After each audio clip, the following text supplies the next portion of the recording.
everyone, and welcome back to another episode of the Virtual Success Show, where I'm joined by my co-host, Matt Maloof. Hey, Matt, how's it going? I'm excellent, Barb. And yourself? I'm good, thanks. I'm trialing out a new space today in Sydney. I'm at the beautiful WeWork co-working space in Sydney recording this podcast. Very cool. Very cool. So for today's show, guys, we're going to do the third in a three-part series that Matt and I are quite excited about. So the three-part series where we talk about VA versus project manager versus operations director, or more of an operations manager. The first show we did, it's worthwhile listening to that, where we dissected each of those roles and where they fit in your business. And then in the second part of this three-part series, we looked at, getting the right people in the right seats on the right bus. Because sometimes, you've got the right people, but they might be in the wrong seats. And that can destabilize things. And often we see people just getting rid of staff rather than just figuring out whether that is the issue.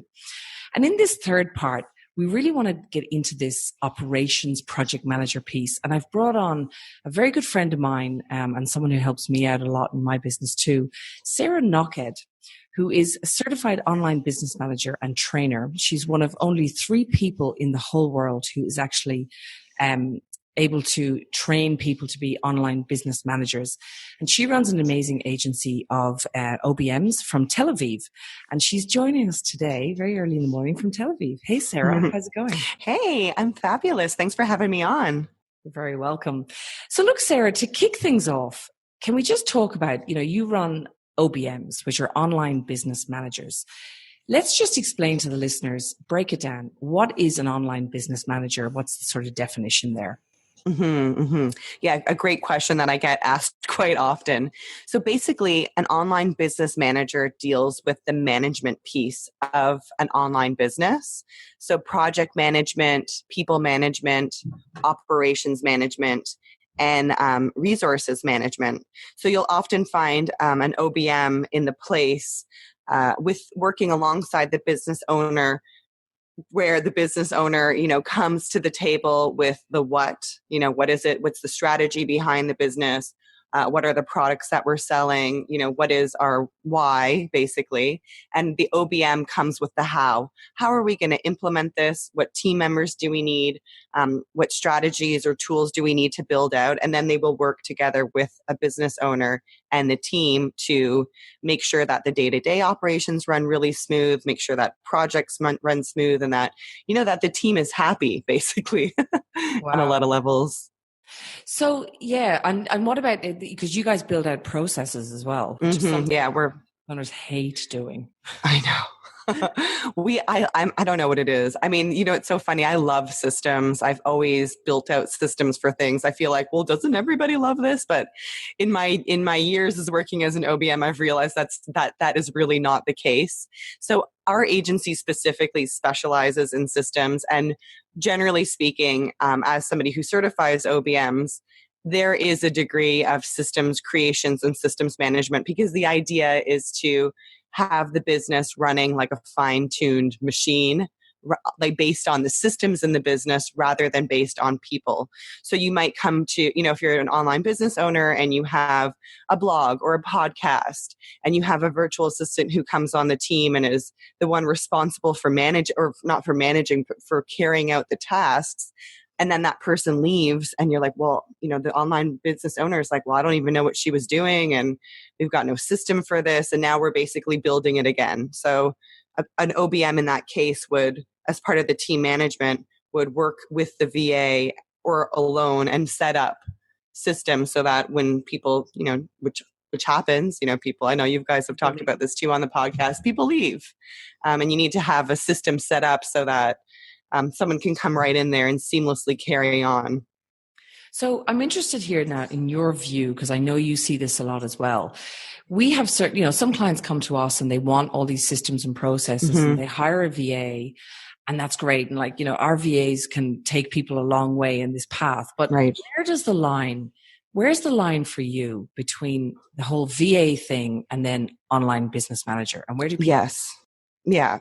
So generally speaking, an OBM would not come onto a team if there was no VA on the team, because basically a VA, it's the implementer, the doer role. So it doesn't necessarily need to be a VA. It could be like a tech support or a developer, but generally speaking, it is a virtual assistant who is, in the seat of implementing and doing, whereas the OBM is more in the role of managing and having an oversight to make sure that that gets done. And OBM is very much a big picture thinker and usually comes on the scene when a client is really mentally and emotionally ready to kind of hand over the reins of what is the management day to day. So, when it comes to who else is on the team, an OBM wouldn't be on a team with just the business owner. There has to be somebody there who can implement. And oftentimes when I come on a team as an OBM working in the OBM role, I might be the doer of a task for 60 days, for example, in order to make sure that that task runs smoothly, that it works well in the grand scheme of the big picture of the business. And then once that's, done and buttoned up, then I would pass that along to the VA to like further carry on the recurring repetitive task of completing that. And Sarah, what are some of the easy identifiers for our listeners on whether an OBM is right for them or they should be considering one? Mm-hmm. Yeah, that's a great point. I think it's an issue of so first off, because, I as someone who's been an online business owner for, going on almost 7 years, I think the first piece is, do you have a proven business model? So is your business something that is, clearly making money? You're able to recreate success, meaning if you're selling a product, it doesn't just sell once and then that's the end of it, but something, you're selling your services or you're selling an online product over and over again. So definitely a proven business success model. So there is a certain revenue that we like to see as online business managers. So I generally say I like to give it a figure. I'm a really, straight up kind of gal. And I say, if you're making at least between 5 to 10K US in revenue a month, then you're likely ready to start to bring on an OBM. Of course, the first person you hire on is likely a VA, because these online business owners will be the OBMs of their own business until the revenue is where it needs to be. And the team members, there needs to be something to manage, right? So it's sort of like, is there a business to manage? Is there a team to manage? What is really happening on the operations? The idea for us really at the end of the day is to take the day-to-day project and people management off of our clients' plates so that they can really focus on growing the business in terms of, the creative aspects, like what products can I create? What clients do I need to schmooze? Like more of that stuff. So we're freeing up their time by taking over the team management so they can actually do what they are good at, because not all of them are great project managers or operations managers, for sure. Most of them are, by experience. That's right. That's right. So it's and the reality is not many of us got into business to be project managers. We got into business exactly. Okay, and so so I've identified I've got a business that's and a model that's working. Obviously, then I'm probably quite busy, and I'm looking for somebody to come in and take over all of that, those tasks you're talking about in projects. How would I decipher between an online business manager or maybe having someone come into an office working next to me? I think it really, it depends on you as the business owner. I would say most of my clients don't actually have a physical office. So that would be the first thing. They work from home. I think if you're at the point where you are sitting in a physical office and want to build out a business that is more offline in a sense. So our clients are building empires online, from their homes. A lot of them are a lot of them, part of their why of having the business is, they're taking care of their kids, or they're a caregiver, or they want to have the flexibility to travel. So I don't really come across clients who, I would say then you probably need to look at hiring a full-time, or maybe a part or full-time employee. And generally, online business managers, like virtual assistants, are contractors. So it's like, do you want to hire a contractor, or do you want to have an employee coming in? And for the record, I mean, all of my OBMs here in Tel Aviv are all employees, and we all work remotely. So, and of course, we do have days where we try to get together once a month, for team morale and all of that stuff. But yeah, I mean, you generally wouldn't have an OBM working in the office. Is it really for online? So the OBM thing. So let's talk about the difference then between an online business manager, the OBM thing, and then getting an operations director or a chief operating officer type role into a larger business that maybe has, could have a large online presence, but also has a large offline presence. Where would you find there? Or how would you describe that? Yeah, I would say, I mean, again, I think for me, it comes back to a revenue thing, in a lot of ways. If a business is generating more than 2 million in revenue, and I speak in US dollars, which most of my clients are, well, I have a lot of clients in Australia too, but I would say that if your business is making over 2 million, then you probably do need to look at bringing in an operations manager in the employee sense. And that person might have started off as an online business manager that, moved into a more, because I think as the business grows, you have the OBM kind of comes in when the business is at a very sensitive point of growth, maybe before the business owner can really afford to have, consistent employees and salaries and all of that.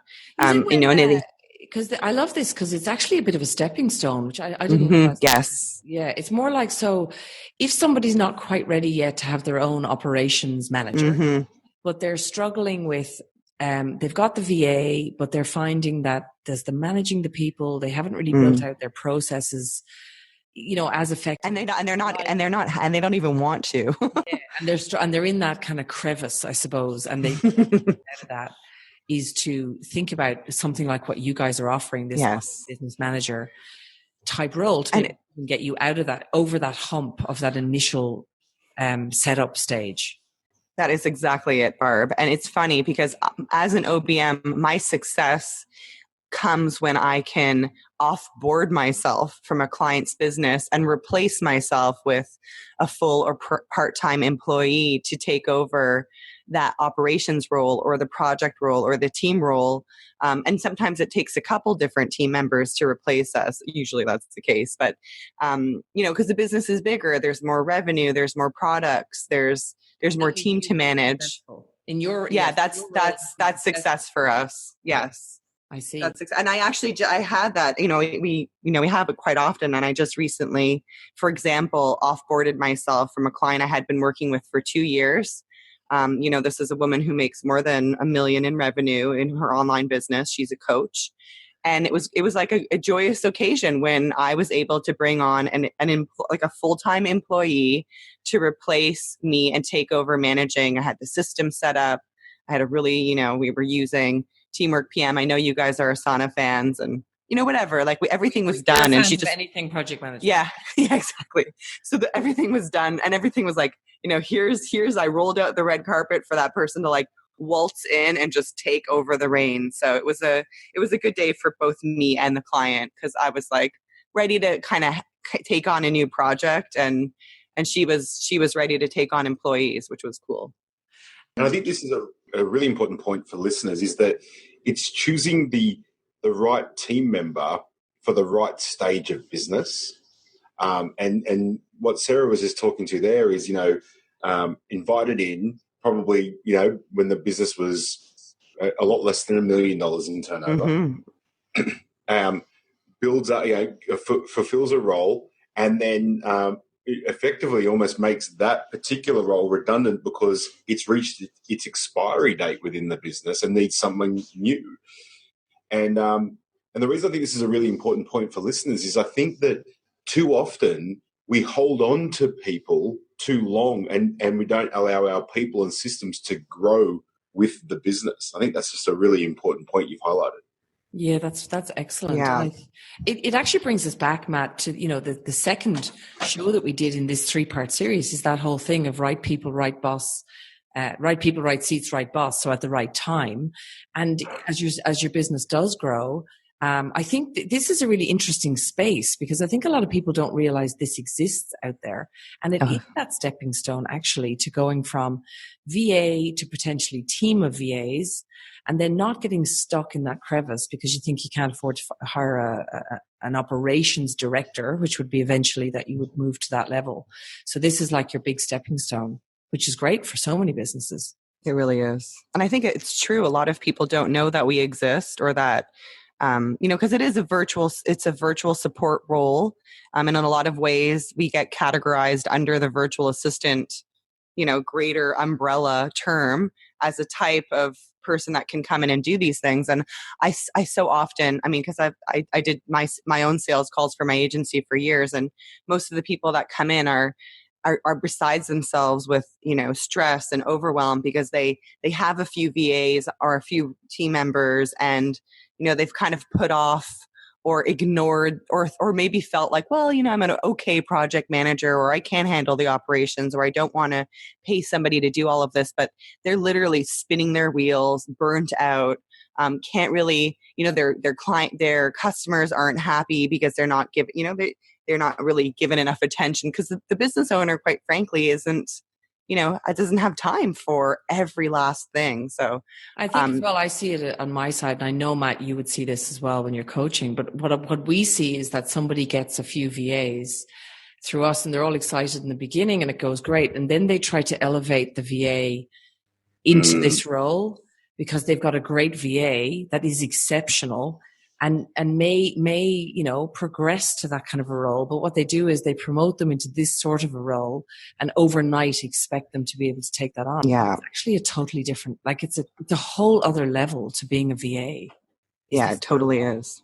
Well, it's actually a different mindset and skill set. Sorry to cut you off. Yeah, no, totally. Absolutely. It is a different skill and mindset. And I think a lot of the time these business owners expect that the VA will continue to be the implementer or the doer on the team in addition to project management. And I think one of the things as business owners that you have to really be attuned to is you can't be the big picture thinker. Like you can't be in the OBM role working on bigger, helping the client with the strategy and helping the client, basically carry out the what in their business by managing. You can't be in the day-to-day and have the big picture in mind. So it's hard. And a lot of the times, because I see it all the time on my teams, is the VAs are still very much in that mentality of doing. And a VA is such an important role in a business. You need to have somebody that's strong with the implementation and strong with the tech skill and strong with, what it is that they're doing. And a lot of the times it just doesn't translate over. Yeah, Matt, what would you see? You would see this in coaching businesses as well, major gaps when you're trying to, get strategy through and there's gaps in the team. Absolutely. And it comes back to that the second show in this series, it's putting the right people in the right seats, getting them doing the right things. And I talk to it in my book, The Stop Doing List, about, playing in your genius, doing the things you love, the things you're really good at and that are profitable. And I think too often we try and get people to do things that they're not very good at or don't have the right skill set or desire to learn the skills. Or the third thing is it actually needs to be done now and it can't afford the time for somebody to learn the new skills. And so all it does is create frustration and stress. Rather than choosing the right person and putting them in the right seat, I think it makes a huge difference. Yeah, and I think that promoting somebody as well, I've seen a lot of our clients in particular really want to promote their VAs, and I think what we've got to recognize there is while it's great, like, and I love to see that happen because obviously it's career development for our VAs, but you're almost taking on a whole new role for yourself again because you've got to mentor that person and train them up into this new position. So it might be worthwhile looking at sort of what, an online business manager to even work alongside that VA. And then, as you say, Sarah, when the business eventually graduates off you guys, there could be a role for that VA to maybe step up into or play a bigger role eventually. But the training, there's a lot involved. Oh, yeah, absolutely. It's a whole other role. So, Sarah, what are the sort of final, the top 3 tips that you would give to anyone who's in this wheel spinning, has a few VAs? What are your sort of top 3? Yeah, well, that's juicy. Top 3, I would say recognizing that it's a mindset shift. As a business owner, you have to really be prepared to kind of explore what it would mean to step out of that day to day. Because I think as a lot of us as online business owners, we kind of hold on to the control. So, are you ready to relinquish? The step 1 is, are you really ready? Or tip 1 is get ready to sort of relinquish the control. Tip 2 would be, you definitely need to have other team members. So it's very, very rare that my team will come in and support an online business owner or any business owner if there aren't any team members, because then it just isn't good for anybody and the roles get very skewed. So, having, the tip is that you need to bring on a VA ideally, or have somebody in the implementation role. And if we were to come on a team like that, and we do, it's just about coming in with the expectation that, okay, in the next 60 days, we're hiring a VA. So, tip 2 is know that there has to be other team members. There will be other team members. And I think, tip 3 is, it's just really, you have to have enough revenue in order to bring on this kind of role. So, if a client is making, anywhere between 5 to 40 or 50K a month, like that's kind of the sweet spot for an OBM. So it's like, is your revenue where it needs to be? And are you making consistent revenue? Yeah, that's a very good point. And I think if somebody isn't making that kind of revenue, yeah, you're still in the stage where there's a lot of doing to be done by yourself, and you may just have to cope with the VA. That's right. Online business you have to be that project manager or the project manager OBM. You have to be that role. Well, unless you're willing to, I guess, unless you've got money to invest, like maybe exactly you want to invest the money. Yeah. Yes. Some people do that. And it is, I think that they're in the mindset for like, I'm ready to scale. I'm ready to elevate. I know that this is going to work kind of thing. So we have come across clients like that, but it's always kind of that tricky situation because there are certain requirements that we have because also as OBMs, we tend to be on a team for, sometimes 6 months, sometimes 2 years, it's usually around 2 or 3 years where, maybe it sort of gets stale after a while and the business kind of needs to grow a little bit more. But, generally speaking, I think, business owners have to do it themselves if their revenue isn't where it needs to be with the VA. Yeah. So any final questions from you, Matt? No, all good. It's been fantastic. Thank you so much. It's been such a pleasure talking to you guys. I really feel this is I just think this is an area that people are not aware of out there. It's like, it's like years ago when nobody knew what a VA was. It's like, this is kind of the next thing.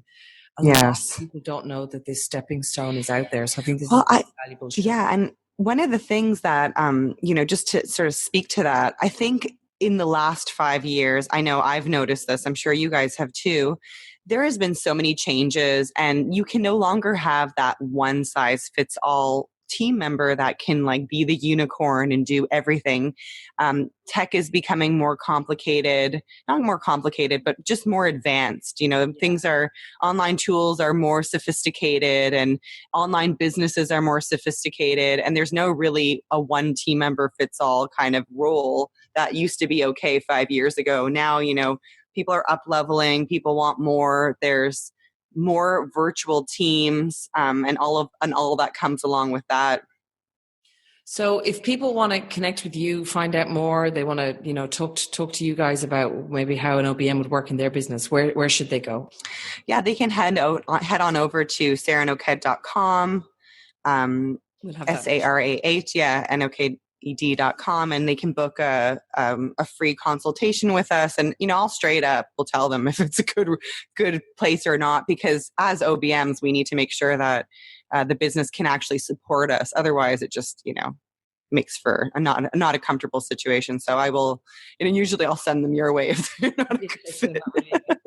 And of course, I know there's going to be, some people listening might actually like the idea of becoming an OBM. Yes. Something that you've got another business that actually trains people in that. So where should anyone go? If they can head on over to the website as well, or to even obmcertification.com and see the whole program there. Brilliant. That's great. Mm-hmm. Thanks so much for today. And I know the listeners are going to get loads out of this. Guys, if you are getting a lot out of this show, please give us a rating and a review over on iTunes. We would love it because it helps us to get the show out to more people and help more people. And also, if there's a show that you want us to cover, an idea, pop into the Facebook group, the Virtual Success Show on Facebook, and let us know what kind of show that you would like to do. So thanks, Sarah. Thanks, Matt. Thanks, everyone, for today. Thanks, Barb and Matt. Yeah, thank you.